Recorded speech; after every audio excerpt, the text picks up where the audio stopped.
Imagine your friend works in the sales department of a famous IT company that is planning to acquire a successful startup. Your friend couldn't contain her enthusiasm and informed you about the acquisition news. Now you realize that this news will skyrocket the stock of the company being acquired. So what do? You go ahead and buy several shares of the company getting acquired. And voila, within a couple of days, the news becomes public and you make a ton of money. While this may seem a harmless case of a friend helping another friend, in reality, this is illegal and commonly referred to as insider trading. It is a malpractice that involves the illegal use of unpublished, price-sensitive information available only to insiders in order to make or help make a profit in financial trading. In fact, insider trading is one of the most serious malpractices that exist in the stock market. So let's first understand who is an insider.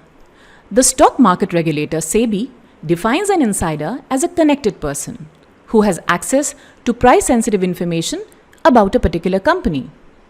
As an insider, you could be an employee, director, executive, consultant, or promoter at the company, and the sensitive information you leak could potentially impact the stock price of the company. Even if your association with the company is just 6 months old, you can be considered guilty if you release non-public information. Now, the one term that makes all the difference here is UPSI, the unpublished price-sensitive information which, if leaked, can land the offender in jail. UPSI can be any non-public company data, including quarterly results, dividends, mergers, acquisitions, and other transactions.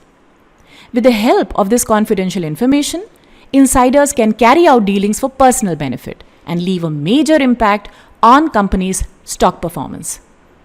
This is not just unfair for the other innocent investors, but also adversely affects market liquidity. Needless to say, it undermines investor confidence in the fairness of the financial market as well. India has witnessed several instances of insider trading in the securities market. In 2017, SEBI initiated an investigation into the dealings of Future Retail Limited owned by Kishore Biyani because of reports that certain insiders had traded in the stocks of FRL based on privileged information.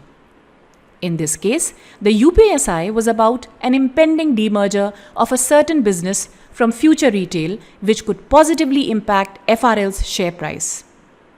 In an illegal move, a couple of related companies purchased shares of FRL before the new arrangement was publicly announced. After the investigation, SEBI banned these people from trading FRL stocks for 2 years and penalized Future Corporate Resources, Kishore Biyani and Anil Biyani with rupees 17.78 crore along with 12% annual interest. In another high-profile case during the year 2021, SEBI fined 2 Infosys employees along with 6 entities and individuals for insider trading. These guys knew that Infi was about to come out with excellent quarterly results. So they bought the stocks of Infi and within a very short period made over 3 crore rupees.